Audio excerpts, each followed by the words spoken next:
ትሁቴ በስተመጨረሻም ድፍት አለች። አዲሱ ፍቅረኛ ደጀኔ ተብዬው እንግዲህ አቶ ተመስገንን ለመበቀል ሲፈልግ በጥይት ወገቧን ብሎ ሲላት ሄዳ ድፍት አለች። ተመስገን ደግሞ ራሱን መቆጣጠር አቅቶት በድንጋጤ አበደ። የትሁት አባት ከሚባለው በላይ በጸጸት እየተቃጠለና እየተንገበገበ ይገኛል። ወይኔ እስከ ዛሬ ድረስ ዋጋና መስዋዕትነት ከፍዬ እጣ ፈንታዬ ይሄ መሆኑ በጣም ያሳዝናል። ከሚባለው በላይ እንደዛ አይነት ችግርና መከራ ይከሰታል ይፈጠራል ብዬ አንድ ቀንም አስቤም አላውቅም። እያንዳንዱ ለተፈጠረብኝ ነገር በሙሉ ራሴን መቆጣጠር ቢያቅተኝም ልጄን ያስበላኋት እኔው ነኝ። ልጄን እንዲያደረኳት እኔው ነኝ። እጅግ በጣም የሚያሳዝንና የሚገርም ነገር ተፈጠረ። ወይኔ ጉዴ እያለ ተመስገንና የትሁት አባቴ ደም እንባ እያለቀሱ ይገኛሉ። የትሁት እህትም ይሄ ሁሉ የተፈጠረው አባዬ ባንተ ምክንያት ነው፣ አንተ ነህ ይሄን ሁላ ያደረከው እያለች በጸጸት መቃጠልና መንገብገብ ጀምራለች። ይሄው ምንድነው ከሚባለው በላይ ትሁት እንግዲህ ብዙ ዋጋና መስዋዕትነት የከፈለችለት ፍቅር ለማዳን ስትል እንዲሁም ደግሞ አባባ አስጠልፎ ለሌላ ሰው እንትን ቢላትም እሷ ግን በፍጹም ይሄን ነገር አምና መቀበልም ባትፈልግም ግን በጭራሽ ከማልወደው ሰው ጋር አብሬ መቀጠል አልፈልግም፣ ይህ አረመኔና ራስ ወዳድ ከእንደዚህ አይነት ሰው ጋር በጭራሽ መኖር አልፈልግም እያለ ስትቀውጠው መጨረሻ ላይ እንግዲህ በጣም በሚያሳዝንና በሚገርም ሁኔታ መከራና ስቃይዋን እየበላች ትገኛለች ማለት ነው። ትሁቴ ራሷን መቆጣጠር ቢያቅታትም የመጨረሻ እጣ ፈንታዋ ይሄ በመሆኑ በጣም ነው ያዘነችው ማለት ነው። ሌላውና ከሚገባው በላይ እንግዲህ ዋጋና መስዋዕትነት ላደረገላት እየከፈለች ቢሆንም እጅግ በጣም በሚያሳዝንና በሚገርም ሁኔታ የትሁት አባትም እየተናደደ ይገኛል። አባዬ ይህን ሁላ ፈርቸው ነበር፣ ይህ ሁላ ጸጸት እንደሚመጣ በተደጋጋሚ ነግሬህ ነበር። ይኸው አይን ባይን እኛው ራሳችን እያየን ሁሉንም ነገር አጣን። ሲጀመር ለዛ ለሰውዬ ትሁትን ይዟት እንዲሄድ መፍቀድ የለብህም ነበር። ይሄ ሁላ ያንተ ስራ ነው አባዬ፣ በተደጋጋሚ እኔ ነግሬህ ነበር እያለች የትሁት እህት ማያ የእህቷን ድብደባና እህቷ ላይ የደረሰውን ነገር ከአቅሟ በላይ ሆኖባት ደም እንባ እያነባች ትገኛለች። ትሁቴ ላንቺ ይሄ እኮ አይገባሽም ነበር፣ አባዬ ያደረገው ነገር በጣም በጣም አደገኛና ከባድ ነገር ነው። ስለዚህ መቼም ቢሆን ይቅር ለማለት በጣም ያሳዝነኛል ብላ እውነት ውስጧ በጣም እየተቃጠለ ነበር።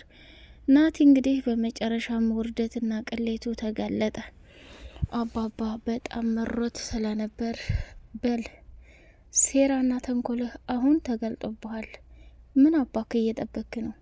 ውጣታ ቤቴ ብሎ አባባም በሚገርምና በሚደንቅ ሁኔታ ከቤት መነቃቅሮ አስወጥቶታል ማለት ነው።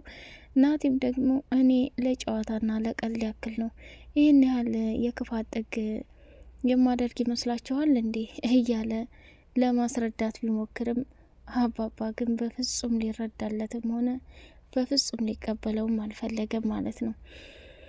የአባባ ሚስትም ደነገጠችና አይሽ አለሜ አንቺ ተረጋጊ፣ እንደ አይነት ጉድና ስቃይ በቤታችን እየተፈጠረ እኛ ደግሞ ሁሉንም ችለነዋል።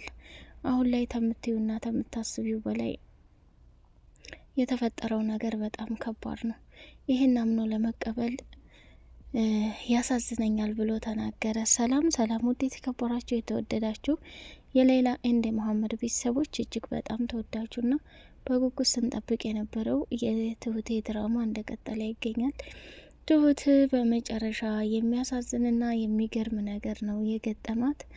እንግዲህ አግቶ እያሰቃያት የነበረው ሰውዬ ከአቅሟ በላይ ሆኖ አባቷም ደግሞ ወዶ ሳይሆን በግድ እንዲለቃት ከተደረገ በኋላ ትሁትም ዝናቡም ብርዱም እየተጫወተባት በጣም እየሳለች ነበር። አሁን ተመስገን መጥቷል፣ ከሱ ጋር ተፋለም፣ እኔን ተወኝ ባክህ ልኑርበት እያለች ብትለውም እሱም ደግሞ እኔ በግድ ነው ማገባሽ፣ ወደሽም ጠላሽም አንቺ የኔ ሚስት ነሽ እያለ አላት። እሷም ደግሞ በፍጹም ይሄ ሊሆን አይችልም፣ እኔ አንተን ማግባት አልፈልግም እያለች ቀወጠችው። ከዛ ደንግጣም ስለነበር እጅግ በጣም የሚገርምና የሚደንቅ ነገርም ስለነበረ መጨረሻ ላይ እንግዲህ ወደደችውም ጠላችውም ከሚባለው በላይ ከባድና አደገኛ ስሜት እየተሰማት ነበረ ማለት ነው። ስለዚህ ያለው አማራጭና ትልቁ ነገር እያንዳንዱ የእጃቸውን ማግኘት ነው። ያ ካልሆነ ግን ከሚሉት በላይ ትልቅ ችግር ውስጥ ይገባሉ ብላ ፈርታ ነበር። ማያም እንግዲህ ለቋት ነበርና ልጁ ሰተት ብላ ወደ ቤቷ ስትመጣ ቤት መግባት አልቻለችም። በጣም እየሳለችና እያለቀሰች ነበረ። የትሁት አባትና ማያ ከቤት ወጡና ወደ ትሁቴ ጋር ሄደው እቅፍ አረጓትና አብረው እያለቀሱ ሳለ በድንገት ተመስገን ሲመጣ ከተቀመጠችበት ተነሳችና ተመስገንን እቅፍ አደረገችው። እሱም ትሁቴ በሰዓቱ ደርሼ ስላላዳንኩሽ በጣም ይቅርታ፣ እውነት ለመናገር ከምትዩና ከምታስቢው በላይ ነገሮቹ ግራ ያጋቡ ነበር። ተሙዬ አንተ እኮ ደርሰህልኛል ላለችና ተነስታ ስታቅፈው የትሁት አባት ደነገጠና ተመስገን እና እሷን ተቃቅፈው ስለነበር እያየ ፍጥጥ ብሎ ቀረ። ማያም በጣም ደስ አላትና እንግዲህ ትሁት ምን አይነት ፍቅርና ስሜት እንዳላት በዛው ማረጋግጧል። ደጀኔ የሚባለው ሰውዬ ተደብቆ በቤቱ አጠገብ ሲተቃቀፉ ሲያይ ጥይቱን አነጣጥሮ ነው የተኮሰው። ተመስገን እንግዲህ ትሁቴን እዛው አቀፈባት ቦታ ላይ በጣም ደንግጣ፣ እሱም በጣም ደንግጦ አይኑን ፍጥጥ አረገ። መጨረሻ ላይ እንግዲህ ማንኛቸው እንደተመቱና እንደወደቁ የትሁትን ለመጉዳት ሳይሆን ተመስገንን እንደዚህ ካደረገ በኋላ እሷን አገባለሁኝ የሚል ትልቅ እንትን አስቦ ነው ማለት ነው። እንግዲህ የትሁቴ መጨረሻ ይሄ መሆኑ በጣም ያሳዝናል። አባባ እንግዲህ ኮተቱን ሰብስቦ ወደ ገጠር ጉዞውን አደረገ። ልጄ ከዚህ በላይ እንድትሰቃይብኝ አልፈልግም፣ ለልጄ መድረስ አለብኝ። ልጄ እንዲህ ነገር ብትሆን እኔ ነፍሴን ይቅር አልለውም አለና ሚስቱንና እድልን ተሰነባብቶ እንግዲህ ወደ ገጠር ሊሄድ ሲል እንዴት ባንዴ ተነስተህ ትሄዳለህ? እኛ አብረንህ ብናያር በጣም ጥሩ ነው እንዴ። አሁን እኮ ለጸብ እንጂ ለመልካም አይደለም። የኔም ቤት ካሁን በኋላ ይሄ ናቲ የሚባል ሰው ወደዚህ ቤት እንዳይመጣ ጥንቃቄ አድርጊ ብሎ አላት። እሱም በጣም ተናዶ ስለነበረ እጅግ በጣም በሚያሳዝን ሁኔታ እንዴ ይሄ ነገር ለምንድን ነው እንደዚህ የሚሆነው? ምንስ ቢፈጠር ምንስ እያንዳንዱ የሆኑትን ነገሮች መጋፈጥ አለብሽ። አሁን የናቴን ክፋትና ተንኮል አውቀሻል። ስለዚህ ምንም ቢፈጠር ምንም አንቺ እዚህ ቤት ሲገባ እንዳትፈቅጅለት።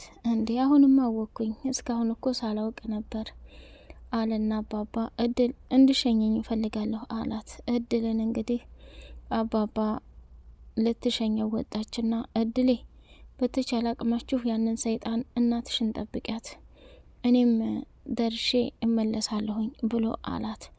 ከዛ እሺ አባዬ አንተ ምንም ነገር አታስብ፣ ትሁት ካለችበት ችግር ላይ እንድታወጧ ትፈልጋለሁ እና እድሌ ስመጣ ቀጣዩ ስራ የሚሆነው ያንቺን ቤተሰቦች ፍለጋ ነው ብሎ አላት። እሺ ብላ አባባንም ከዛ ቦታ ተሰናብታ ወደ ቤት ተመልሳ ልትሄድ ስትር ናቲ ያገኛትና አንቺ ነሽ አይደለም ይሄ ቅድ እንዳይሳካልኝ አስቀድመሽ ነግረሻቸው እኔ መሆኔን ሲጠባበቁ ያደሩት? ጠብቂ፣ አንቺን የማደርግሽን ነገር አታቂም ብሎ አላት። ምን አባክንስ ልታደርገኝ ነው አለችና መሽኔውን በእርግጫ ስትልለት እሱም ሄዶ ድፍት አለ። በጣም ደነገጠችና እየበረረች ወደ ቤት ሄዳ የተፈጠረውን ሁሉ ለእናቷ ነገረቻት። እናቷም በጣም ሳቅ ብላ በመገረምና በመደነቅ የሰራችውን ስራ በሙሉ እያዳመጠቻት ነበረ። ወይ ጉድ! ከዛ በጣም አሳዛኝና ገራሚ ስለነበረ መጨረሻውን ምን ብትል ጥሩ ነው እድሌ፣ ይሄ ተንኮለኛና ከይሲ ልጅ ቀላል አይምሰልሽ፣ በተቻለ አቅም ራስሽን ብትጠብቂ ጥሩ ነው፣ ያ ካልሆነ በጣም ከባድና አሳሳቢ ነገር ነው ብላ አለቻት። እሺ በቃ እንደዛም ተሆነ ለበጎ ነው። ለማንኛውም አሁን እኛ የምናደርገው ነገር ቢኖር አባትሽ አባባ እስከሚመጡ ድረስ በትዕግስት ሁሉንም መጠበቅ አለብን አለቻት። እሺ እማዬ አንቺ ያልሽው ይሆናል ብላለች። መጨረሻ ላይ ትሁቴ ይሄ ነገር አባባ ይፈጠራል ብሎ በፍጹም አላሰበም ነበረ። እድልም ወደ ደላላ ዘንድ ሄዳ ስራ መግባት ፈለገች። ከትምህርት ውጭ የሆነ ነገር ብላ ስትለው ሴተኛ ዳሪ ብሎ አስቦ ነበርና በጣም ደነገጠች። እንዴት እንደዚህ ልትል ትችላለህ? በፍጹም ይሄንን ካንተ አልጠብቅም። ምን አይነት ባለጌና ወራዳ ሰው ነህ ብላ በጣም ተቀየመች። እሱም በጣም እንትን አለና ለማንኛውም አንድ ሁለት ቤት አለ ብታይ ከምልሽ በላይ ሴትዮቱ በጣም ጥሩና መልካም ሴት ናት። ልጅቱ ግን በፍጹም ባህሪዋን አትቻያትም። ስለዚህ ወደሽም ጠላሽም አንቺ ታግዘሽ ምሳሪ ከሆነ ገብተሽ መስራት ትቻያለሽ ብሎ አላት። እሺ ብላ ወደዛ ስራ ቤት እንግዲህ ኮተቷን ሸክፋ ስትሄድ ቤቱን ሲከፍቱላት በድንጋጤ ነው የተያዩት። እድል እባላለሁ ብላ ስሟን ስትነግራቸው እነሱም ከሚባለው በላይ ደንግጠው ስለነበር ወይኔ ጉዴ ጭራሽ እንደዚህም ሆነ። እድሜ ልክ በጣም የሚያሳዝንና የሚገርም ነገር ነው። ይሄን ነገር እኮ እኔ በጭራሽ አስቤውም አላቅም። እውነት ወላጆቼ የሆኑ እንዴ እያለች ከራሷ ጋር መፈላሰፍ ጀመረች። አባባም በጣም በሚገርም ሁኔታ ጉዞውን ወደ ገጠር አደረገ። ትሁቴም ያ ነገር ተፈጠረ። መጨረሻ ላይ እድል ሰው ቤት ሄዳ እልም ብላ ስትጠፋ በሚገርም ሁኔታ የእድል እናት ከቤት ወጣችና ፍለጋዋን ቀጠለች። ናቲ ያገኛትና አረ እናቴ ምን ሆነሽ ነው? በማታውቂው ሀገር አትደናበሪ። እኔ ላፋልግሽ ምንድነው የጠፋሽ? አንተ ትሆናለህ ልጄን እንደዚህ ያደረክብኝ ብላ ስትለው እሱም ግራ ተጋባና ቆይች ሴት ምን እየሆነች ነው? ምንድነው የተፈጠረ ነገር ያለው እያለ ናቲም ራሱን መቆጣጠር አቃተው ማለት ነው።